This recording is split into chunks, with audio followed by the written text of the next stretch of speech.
आज हम लोग अभी दुनिया में चल रहे एक महत्वपूर्ण मुद्दे के बारे में डिस्कस कर रहे हैं और वो है बांग्लादेश में हो रहे प्रोटेस्ट।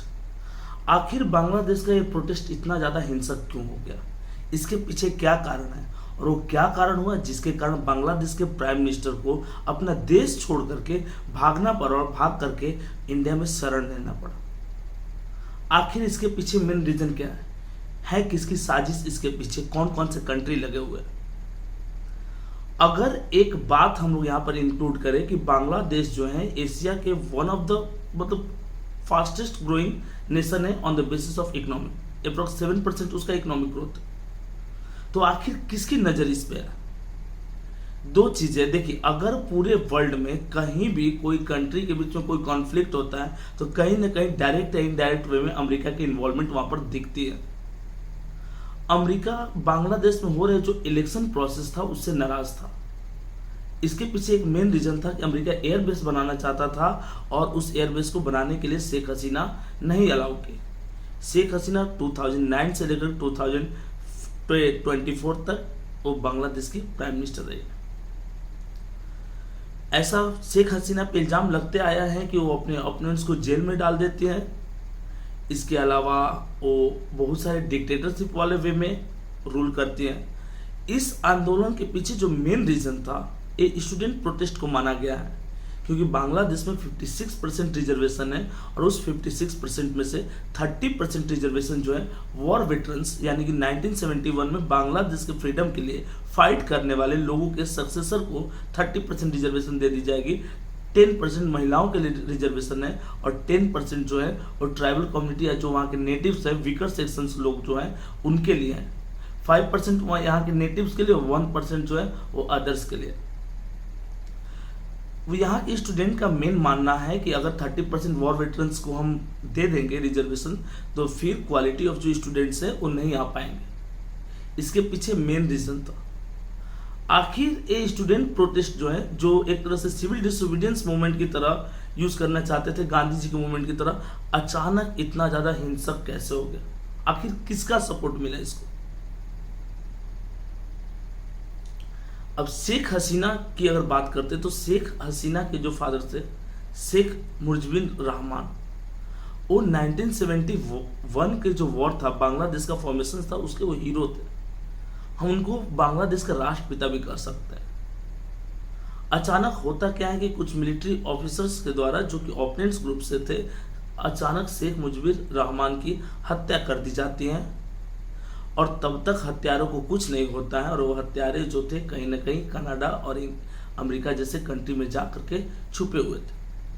जब 1996 में शेख हसीना पावर में आते हैं तब जा करके उनको पनिश करना स्टार्ट करते हैं, खोज खोज करके पनिशमेंट देते हैं। यहाँ तक उसने अमेरिका और कनाडा ये सबसे रिक्वेस्ट भी की कि आप उनके जो भी मुजरिम हैं उनको लौटा दीजिए, बट वो नहीं लौटाता है। अब यहाँ पर इंडिया क्यों इंपॉर्टेंट हो जाता है? आखिर मेन रीजन क्या है? तो एक बात माइंड में आप लॉक कर लीजिएगा कि जब से शेख हसीना का रूलिंग टाइम आया है, जब से वहाँ की प्राइम मिनिस्टर बनी है, तो बांग्लादेश और भारत के रिश्ते मजबूत हुए।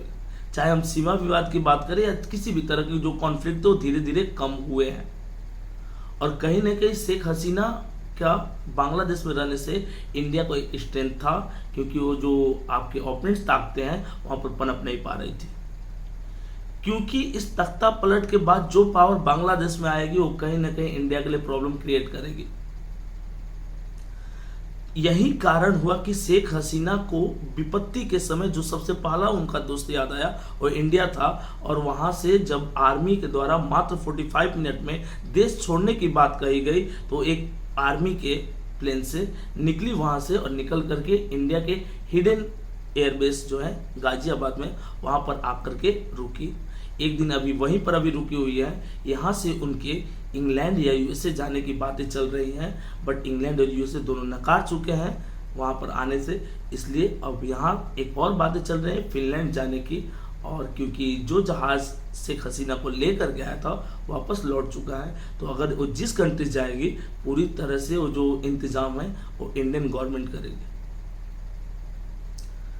अब यहाँ पर क्या है कि बांग्लादेश में जो आपका रिवॉल्ट हो रहा है, ये जो मूवमेंट हो रहा है, आप देखोगे उसके बहुत सारे पिक्चर्स देखने को मिल रहे हैं। उस पिक्चर्स में प्राइम मिनिस्टर हाउस में जाकर के कुछ बच्चे जो है वो सोए हैं, मतलब बेड पे सोए, ब्लॉगिंग कर रहे हैं, वहां पे जाकर खाना खा रहे हैं, ऐसे वहां का फर्नीचर्स उठा करके ले जा रहे हैं। इस तरह की चीजें वहां पर है।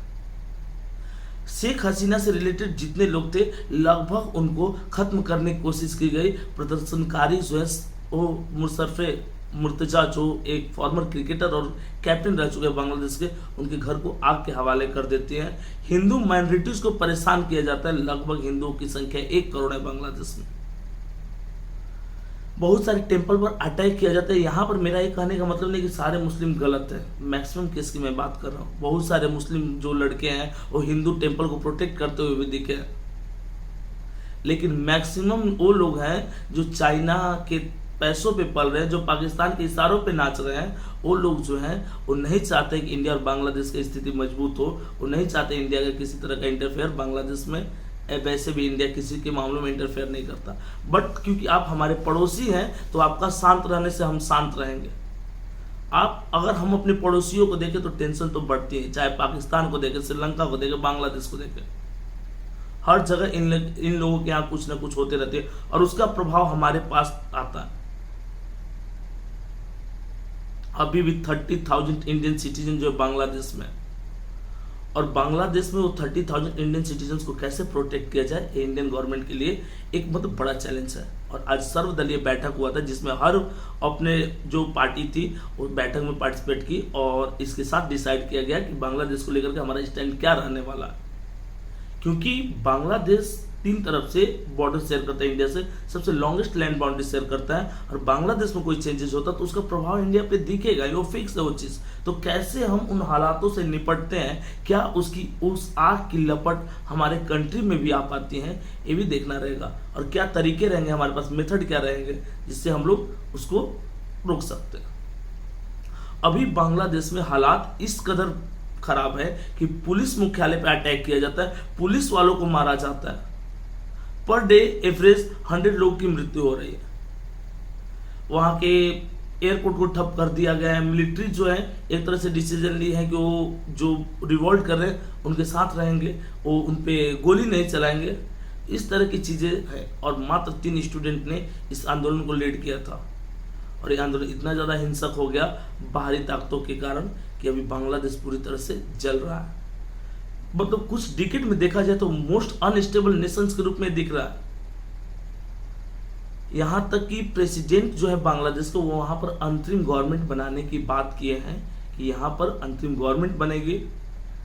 और स्टूडेंट ने मोहम्मद यूनिस, जो कि वहां के बहुत बड़े इकोनॉमिस्ट हैं जिन्होंने ग्रामीण बैंक का कॉन्सेप्ट दिया है, स्टूडेंट की तरफ से उनको रिप्रेजेंटेटिव बनाया गया। अभी इस पे बात बनी नहीं है। तो किस तरह से बांग्लादेश में हालात सुधरते हैं, किस तरह की गवर्नमेंट आती हैं, क्या डेमोक्रेसी फिर से स्टेब्लिश हो पाता है बांग्लादेश में, इस पे सबकी नज़र है।